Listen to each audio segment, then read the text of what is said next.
Mixed মিডিয়ায় তোমাদের প্রত্যেককে স্বাগত।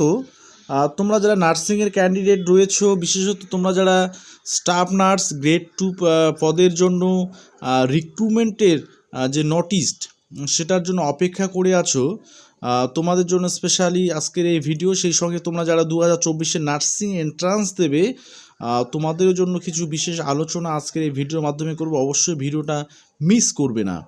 অবশ্যই ফার্স্ট টাইম যারা ভিজিট করছো, নার্সিং রিলেটেড সমস্ত আপডেটের জন্য চ্যানেলটিকে সাবস্ক্রাইব করবে, আর ভিডিওটি ভালো লাগলে প্রচুর পরিমাণে শেয়ার করবে। দেখো, আমি আজকে এই ভিডিওর মাধ্যমে যে বিষয়গুলো আলোচনা করতে চলেছি, প্রথমটা হচ্ছে স্টাফ নার্স নিয়োগের বিজ্ঞপ্তি কবে হবে।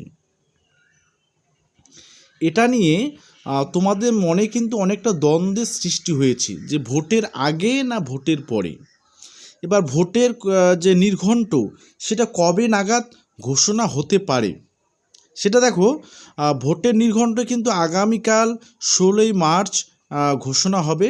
সেটা ইতিমধ্যে কিন্তু জানিয়ে দেওয়া হয়েছে ইলেকশন কমিশন অফ ইন্ডিয়ার তরফ থেকে একটা নোটিশ আকারে।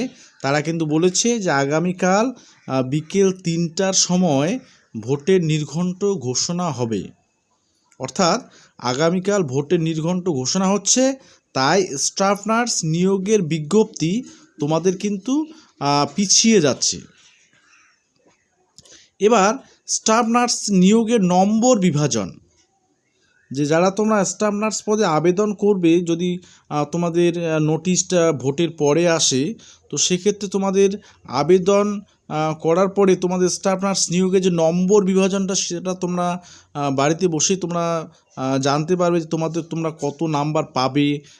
ইন্টারভিউটা বাদ দিয়ে কোনো রিটেন এক্সাম কিন্তু এবারে হচ্ছে না, এটা কিন্তু তোমাদের বলে রাখি। কোনো রিটেন এক্সাম এবারে হচ্ছে না।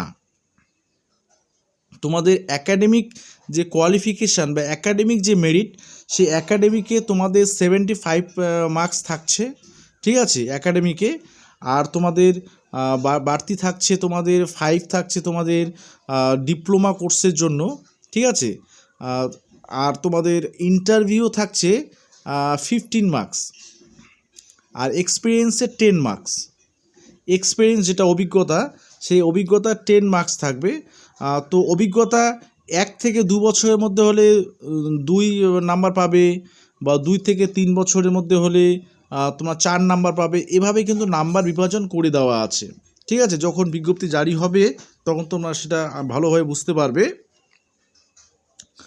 তো এটা তোমাদের স্টাফ নার্স বিষয়ে গেল। তো স্টাফ নার্স বিষয়ে তোমাদের নিয়োগের বিজ্ঞপ্তি ভোটের আগে দেওয়ার সম্ভাবনা খুব কম, কারণ আগামীকাল যেহেতু ভোটের নির্ঘণ্ট প্রকাশিত হতে চলেছে, তাই তোমাদের কিন্তু ভোটের আগে নিয়োগের যে বিজ্ঞপ্তি সেটা কিন্তু প্রকাশিত হওয়ার সম্ভাবনা কম। সেটা তোমাদের চলে গেল ভোটের পরে, তাই তোমাদের কিছুদিন আরও ওয়েট করতেই হচ্ছে।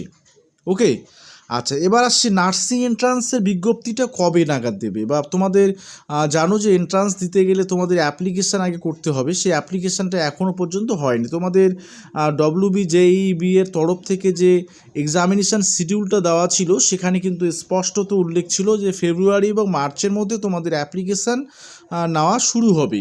তো সেটা কিন্তু এখনও পর্যন্ত শুরু হয়নি। মার্চের 15 তারিখ আজকে, এখনও পর্যন্ত তোমাদের সেটা শুরু হয়নি। তোমাদের সেটা সম্ভবত সামনের উইকেই তোমরা পেয়ে যাবে, তাই সে বিষয়ে তোমাদের টেনশান করতে হবে না, ঠিক আছে। তো মোটামুটি এই ছিল আজকের তোমাদের আলোচনা। তোমাদের বেশি বিশেষ স্টাফ নার্স বিষয়ে কোনো জিজ্ঞাসা থাকলে তোমরা অবশ্যই কিন্তু কমেন্ট বক্সে কমেন্ট করে জানাতে পারো। সেই সঙ্গে তোমাদের নার্সিং এন্ট্রান্স বিষয়ে যদি কোনো তোমাদের কোয়ারিজ থেকে থাকে, তাহলে অবশ্যই তোমরা কমেন্ট বক্সে কমেন্ট করে জানাবে, ঠিক আছে।